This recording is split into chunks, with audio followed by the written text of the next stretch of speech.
Schon wieder gack, gack, gack, schon wieder vor dich, schon wieder klack, klack, klack, das End ist vor ist. Wir tanzen auseinander, wir tanzen wieder zusammen und schauen darauf, dass wir direkt nach und haben.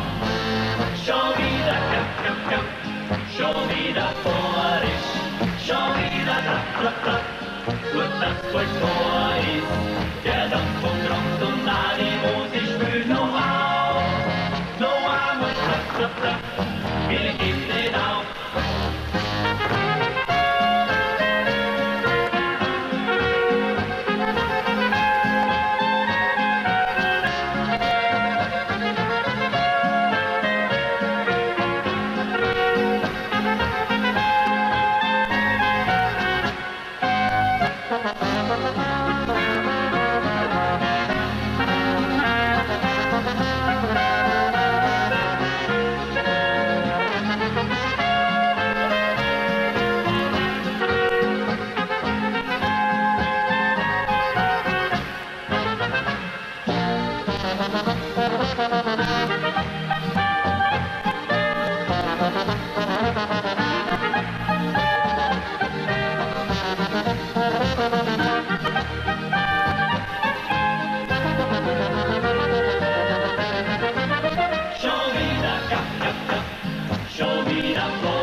Schon wieder vor dich, schon wieder klapp, klapp, klapp, gut, dass euch vor ist.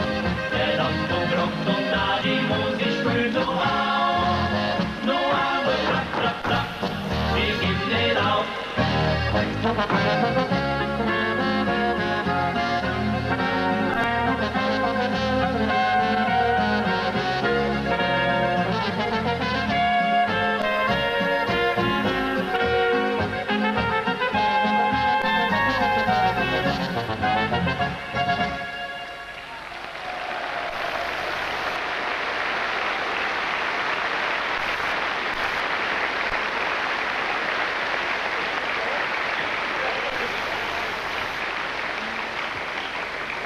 Ich denke, das ist eigentlich heute schon recht bunt angegangen worden, dass wir heute ins Deutsche noch reinkommen.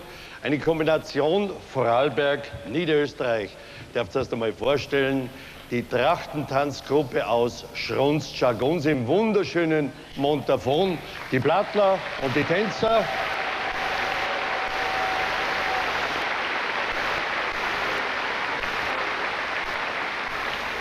Muss ich schon wieder Werbung machen? Ein Traum, Skiparadies, im Sommer wunderbar.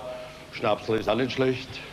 Und dann haben wir da eine der besten Gruppen aus Niederösterreich, die Lechnerbuben, die sich furchtbar beschwert haben, dass sie, obwohl sie jetzt zum zweiten Mal da sind, keinen Wastel bekommen haben. Wer nimmt ihn? Hegen und pflegen, die Lechnerbuben.